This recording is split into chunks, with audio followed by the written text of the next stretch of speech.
But Dmitri, to whom Grushenka, flying away to a new life, had left her last greetings, bidding him remember the hour of her love forever, knew nothing of what had happened to her, and was at that moment in a condition of feverish agitation and activity. For the last 2 days he had been in such an inconceivable state of mind that he might easily have fallen ill with brain fever, as he said himself afterwards. Alyosha had not been able to find him the morning before, and Ivan had not succeeded in meeting him at the tavern on the same day. The people at his lodgings, by his orders, concealed his movements. He had spent those 2 days literally rushing in all directions, struggling with his destiny and trying to save himself, as he expressed it himself afterwards, and for some hours he even made a dash out of the town on urgent business, terrible as it was to him to lose sight of Grushenka for a moment. All this was explained afterwards in detail, and confirmed by documentary evidence, but for the present we will only note the most essential incidents of those 2 terrible days immediately preceding the awful catastrophe that broke so suddenly upon him. Though Grushenka had, it is true, loved him for an hour, genuinely and sincerely, yet she tortured him sometimes cruelly and mercilessly. The worst of it was that he could never tell what she meant to do. To prevail upon her by force or kindness was also impossible. She would yield to nothing. She would only have become angry and turned away from him altogether. He knew that well already.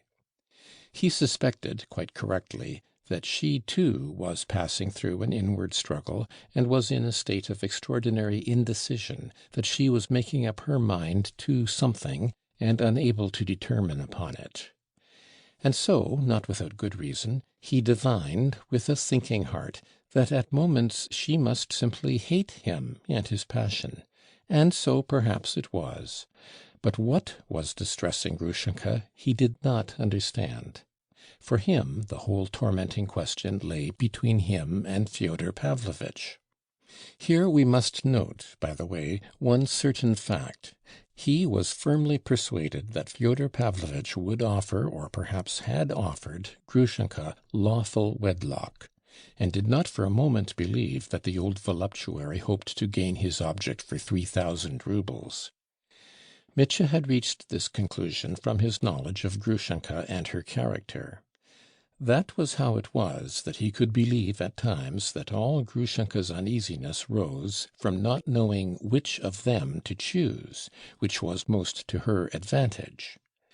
Strange to say, during those days it never occurred to him to think of the approaching return of the officer, that is, of the man who had been such a fatal influence in Grushenka's life, and whose arrival she was expecting with such emotion and dread.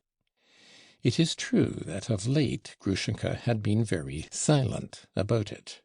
Yet he was perfectly aware of a letter she had received a month ago from her seducer, and had heard of it from her own lips. He partly knew, too, what the letter contained. In a moment of spite, Grushenka had shown him that letter, but to her astonishment he attached hardly any consequence to it. It would be hard to say why this was. Perhaps, weighed down by all the hideous horror of his struggle with his own father for this woman, he was incapable of imagining any danger more terrible, at any rate for the time. He simply did not believe in a suitor who suddenly turned up again after 5 years' disappearance, still less in his speedy arrival. Moreover, in the officer's first letter, which had been shown to Mitya, the possibility of his new rival's visit was very vaguely suggested. The letter was very indefinite, high-flown, and full of sentimentality. It must be noted that Grushenka had concealed from him the last lines of the letter, in which his return was alluded to more definitely. He had besides noticed at that moment, he remembered afterwards, a certain involuntary proud contempt for this missive from Siberia on Grushenka's face. Grushenka told him nothing of what had passed later between her and this rival, so that by degrees he had completely forgotten the officer's existence. He felt that whatever might come later, whatever turn things might take, his final conflict with Fyodor Pavlovitch was close upon him, and must be decided before anything else. With a sinking heart he was expecting every moment Grushenka's decision, always believing that it would come suddenly, on the impulse of the moment. All of a sudden she would say to him, "Take me, I'm yours forever," and it would all be over. He would seize her and bear her away at once to the ends of the earth. Oh, then he would bear her away at once, as far, far away as possible, to the farthest end of Russia, if not of the earth. Then he would marry her, and settle down with her incognito, so that no one would know anything about them, there, here, or anywhere. Then, oh, then a new life would begin at once. Of this different, reformed, and virtuous life, it must be virtuous, he dreamed feverishly at every moment. He thirsted for that reformation and renewal. The filthy morass in which he had sunk of his own free will was too revolting to him, and, like very many men in such cases, he put faith above all in change of place. If only it were not for these people, if only it were not for these circumstances, if only he could fly away from this accursed place, he would be altogether regenerated, would enter on a new path. That was what he believed in, and what he was yearning for. But all this could only be on condition of the first, the happy solution of the question. There was another possibility, a different and awful ending. Suddenly she might say to him, "Go away. I have just come to terms with Fyodor Pavlovitch. I am going to marry him, and don't want you."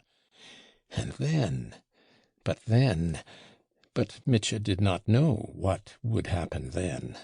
Up to the last hour he didn't know.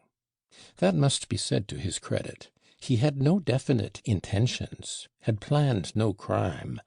He was simply watching and spying in agony while he prepared himself for the first happy solution of his destiny. He drove away any other idea, in fact. But for that ending a quite different anxiety arose.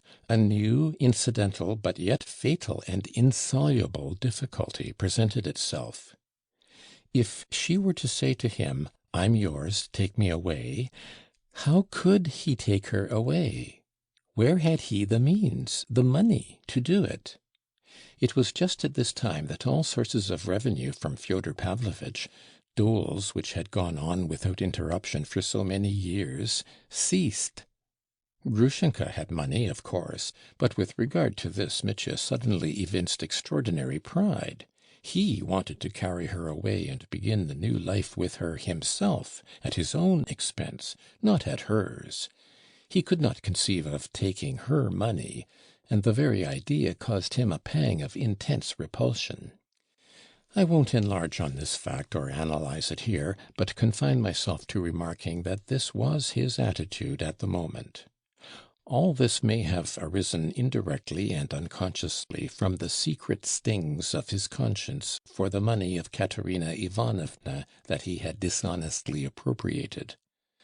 "I've been a scoundrel to one of them, and I shall be a scoundrel again to the other directly," was his feeling then, as he explained after. "And when Grushenka knows, she won't care for such a scoundrel." Where then was he to get the means? Where was he to get the fateful money? Without it all would be lost, and nothing could be done. And only because I hadn't the money. Oh, the shame of it! To anticipate things, he did perhaps know where to get the money, knew perhaps where it lay at that moment. I will say no more of this here, as it will all be clear later. But his chief trouble, I must explain, however obscurely, lay in the fact that to have that sum he knew of, to have the right to take it, he must first restore Katerina Ivanovna's 3,000. If not, I'm a common pickpocket, I'm a scoundrel, and I don't want to begin a new life as a scoundrel, Mitya decided.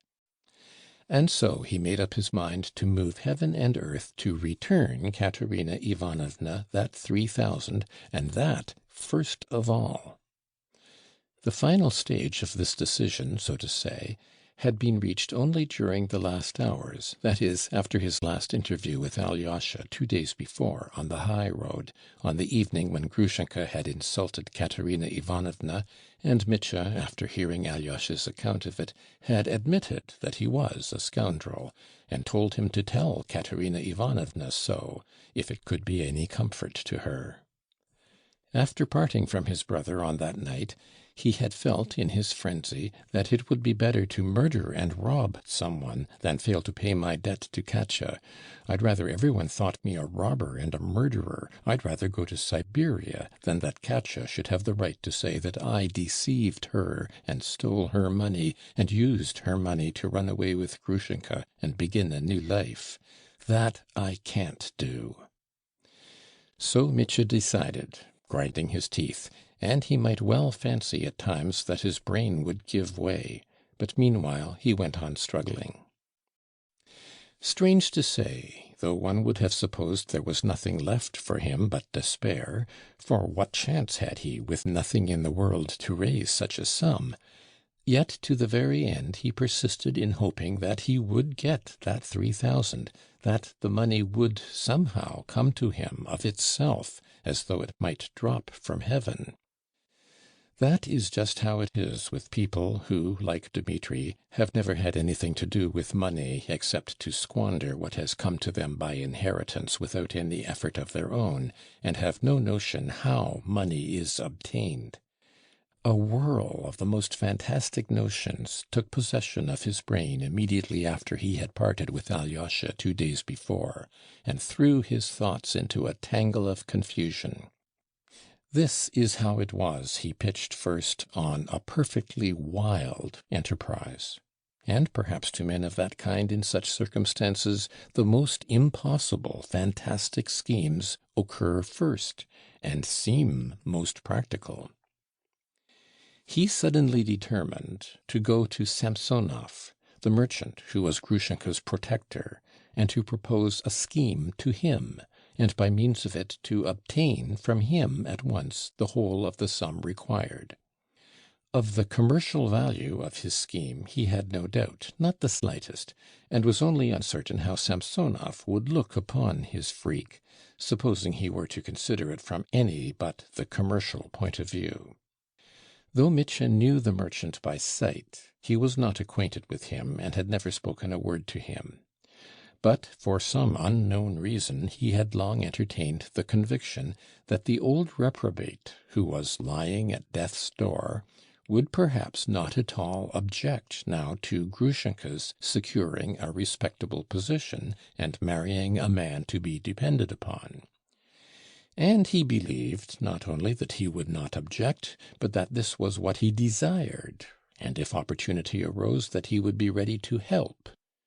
From some rumor, or perhaps from some stray word of Grushenka's, he had gathered further that the old man would perhaps prefer him to Fyodor Pavlovitch for Grushenka. Possibly many of the readers of my novel will feel that in reckoning on such assistance, and being ready to take his bride, so to speak, from the hands of her protector, Dmitri showed great coarseness and want of delicacy. I will only observe that Mitya looked upon Grushenka's past as something completely over. He looked on that past with infinite pity, and resolved with all the fervor of his passion that when once Grushenka told him she loved him and would marry him, it would mean the beginning of a new Grushenka and a new Dmitri, free from every vice. They would forgive one another and would begin their lives afresh.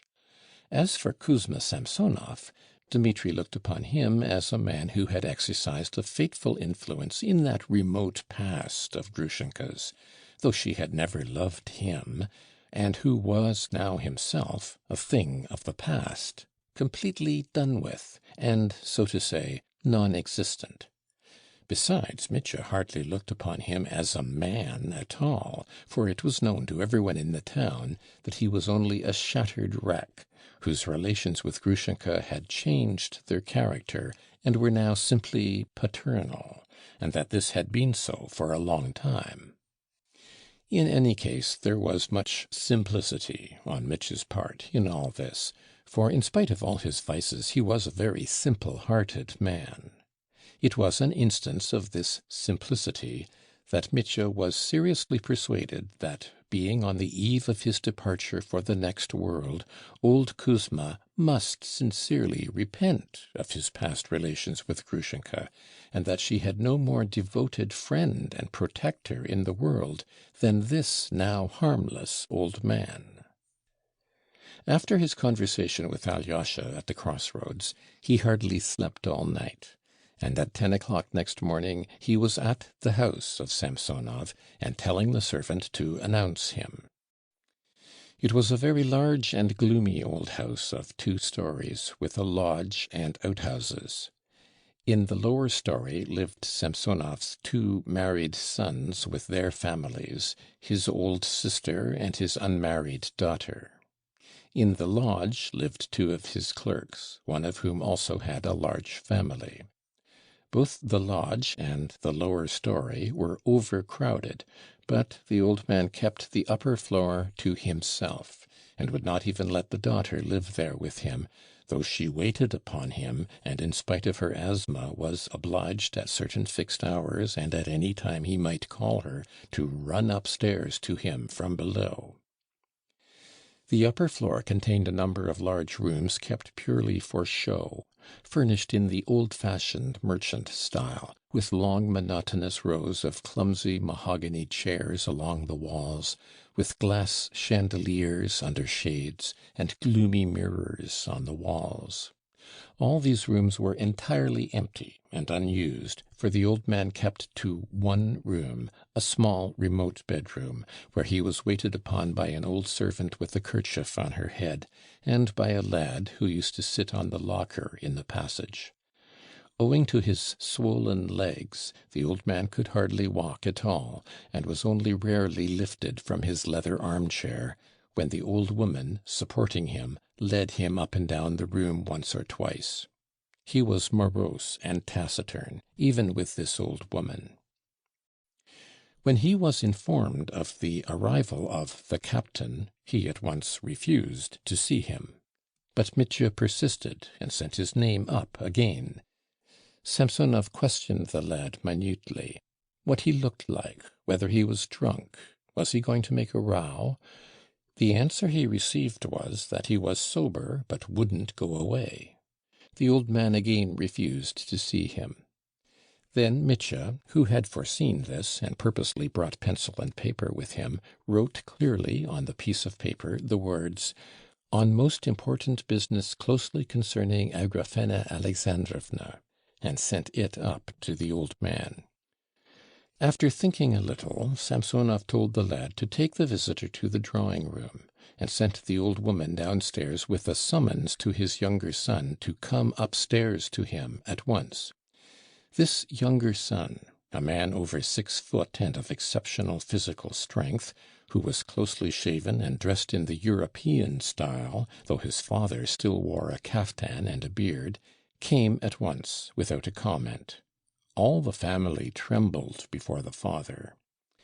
The old man had sent for this giant, not because he was afraid of the captain, he was by no means of a timorous temper, but in order to have a witness in case of any emergency. Supported by his son and the servant lad, he waddled at last into the drawing-room. It may be assumed that he felt considerable curiosity. The drawing-room in which Mitya was awaiting him was a vast, dreary room that laid a weight of depression on the heart. It had a double row of windows, a gallery, marbled walls, and 3 immense chandeliers with glass lustres covered with shades. Mitya was sitting on a little chair at the entrance, awaiting his fate with nervous impatience. When the old man appeared at the opposite door, 70 feet away, Mitya jumped up at once, and with his long military stride walked to meet him. Mitya was well dressed, in a frock coat, buttoned up, with a round hat and black gloves in his hands, just as he had been 3 days before at the elder's, at the family meeting with his father and brothers. The old man waited for him, standing dignified and unbending, and Mitya felt at once that he had looked him through and through as he advanced. Mitya was greatly impressed, too, with Samsonov's immensely swollen face. His lower lip, which had always been thick, hung down now, looking like a bun. He bowed to his guest in dignified silence, motioned him to a low chair by the sofa, and, leaning on his son's arm, he began lowering himself onto the sofa opposite, groaning painfully, so that Mitya, seeing his painful exertions, immediately felt remorseful and sensitively conscious of his insignificance in the presence of the dignified person he had ventured to disturb. "What is it you want of me, sir?" said the old man, deliberately, distinctly, severely, but courteously, when he was at last seated. Mitya started, leapt up, but sat down again. Then he began at once speaking with loud, nervous haste, gesticulating and in a positive frenzy. He was unmistakably a man driven into a corner, on the brink of ruin, catching at the last straw, ready to sink if he failed. Old Samsonov probably grasped all this in an instant, though his face remained cold and immovable as a statue's. "Most honored sir, Kuzma Kuzmich, you have no doubt heard more than once of my disputes with my father, Fyodor Pavlovitch Karamazov, who robbed me of my inheritance from my mother. Seeing the whole town is gossiping about it, for here everyone's gossiping of what they shouldn't, and besides it might have reached you through Grushenka, I beg your pardon, through Agrafena Alexandrovna, the lady for whom I have the highest respect and esteem." So Mitya began, and broke down at the first sentence. We will not reproduce his speech word for word, but will only summarize the gist of it. 3 months ago, he said, he had of express intention, Mitya purposely used these words instead of intentionally, consulted a lawyer in the chief town of the province, a distinguished lawyer, Kuzma Kuzmich, Pavel Pavlovitch Kornepladov. You have perhaps heard of him? A man of vast intellect, the mind of a statesman. He knows you, too, spoke of you in the highest terms. Mitya broke down again, but these breaks did not deter him. He leapt instantly over the gaps and struggled on and on. This Kornepladov, after questioning him minutely and inspecting the documents he was able to bring him, Mitya alluded somewhat vaguely to these documents and slurred over the subject with special haste. Reported that they certainly might take proceedings concerning the village of Tchermashnia, which ought, he said, to have come to him, Mitya, from his mother, and so checkmate the old villain his father. Because every door was not closed, and justice might still find a loophole.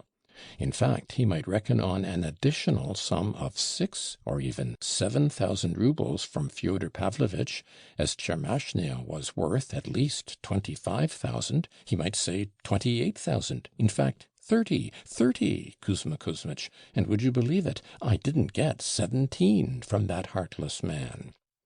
So he, Mitya, had thrown the business up for the time, knowing nothing about the law, but on coming here was struck dumb by a cross-claim made upon him. Here Mitya went adrift again, and again took a flying leap forward. So will not you, excellent and honored Kuzma Kuzmich, be willing to take up all my claims against that unnatural monster, and pay me a sum down of only 3,000? You see, you cannot in any case lose over it. On my honor, I swear that. Quite the contrary, you may make 6 or 7,000 instead of 3.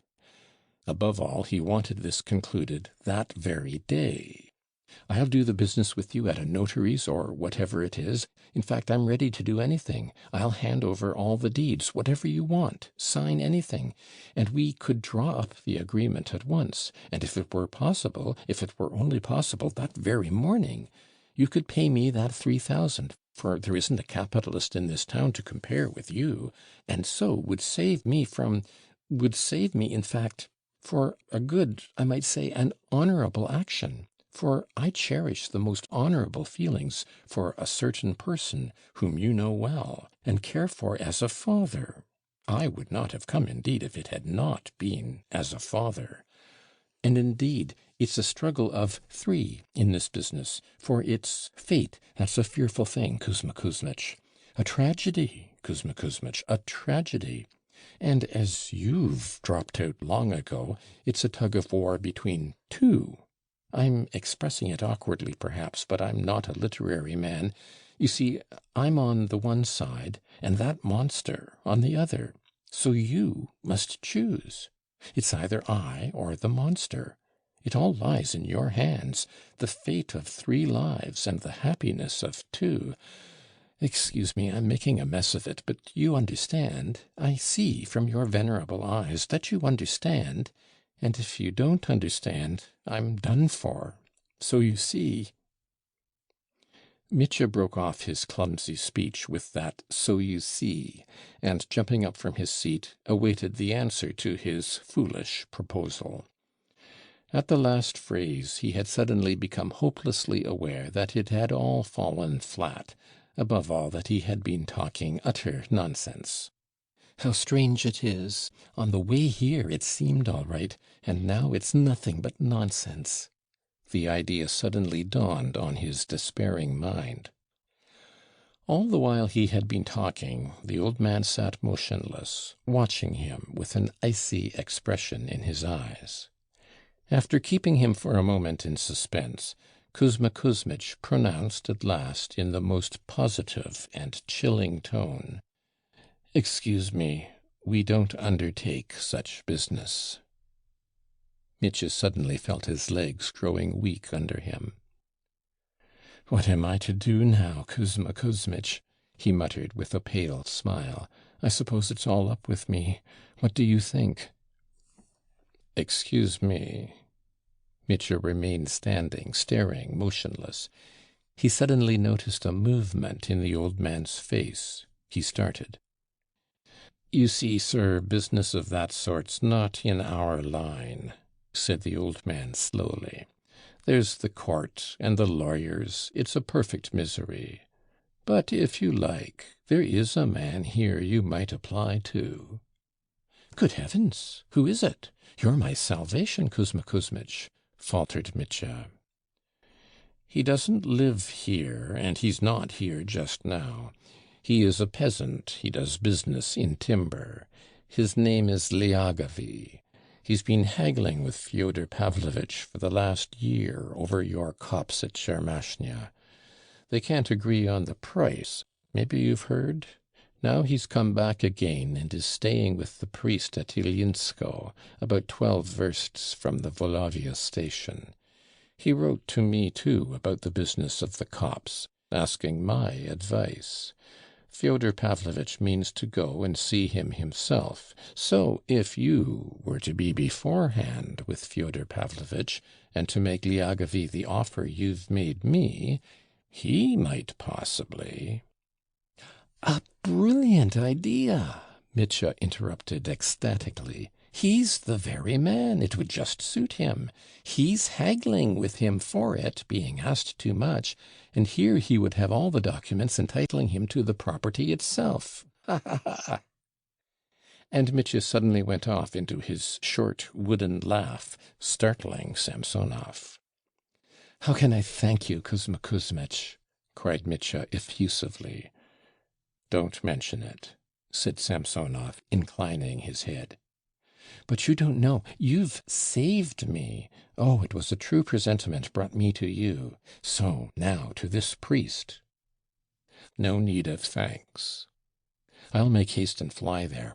I'm afraid I've overtaxed your strength. I shall never forget it. It's a Russian says that, Kuzma Kuzmich, a Russian. To be sure.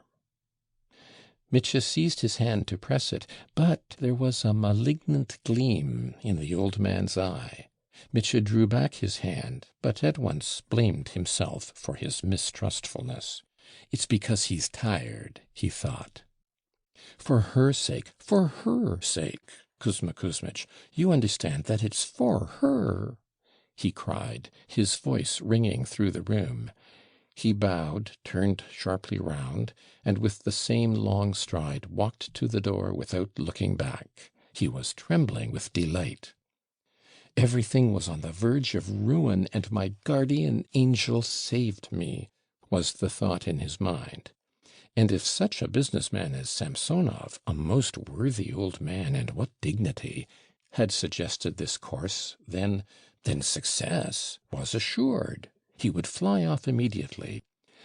I will be back before night. I shall be back at night, and the thing is done. Could the old man have been laughing at me? Exclaimed Mitya as he strode towards his lodging. He could, of course, imagine nothing but that the advice was practical from such a businessman, with an understanding of the business, with an understanding of this Lyagavy. Curious surname. Or the old man was laughing at him? Alas, the second alternative was the correct one. Long afterwards, when the catastrophe had happened, old Samsonov himself confessed, laughing, that he had made a fool of the captain. He was a cold, spiteful, and sarcastic man, liable to violent antipathies. Whether it was the captain's excited face, or the foolish conviction of the rake and spendthrift that he, Samsonov, could be taken in by such a cock-and-bull story as his scheme, or his jealousy of Grushenka, in whose name this scapegrace had rushed in on him with such a tale to get money, which worked on the old man, I can't tell. But at the instant when Mitya stood before him, feeling his legs grow weak under him, and frantically exclaiming that he was ruined, at that moment the old man looked at him with intense spite, and resolved to make a laughing-stock of him. When Mitya had gone, Kuzma Kuzmich, white with rage, turned to his son, and bade him see to it that that beggar be never seen again, and never admitted even into the yard, or else He did not utter his threat, but even his son, who often saw him enraged, trembled with fear.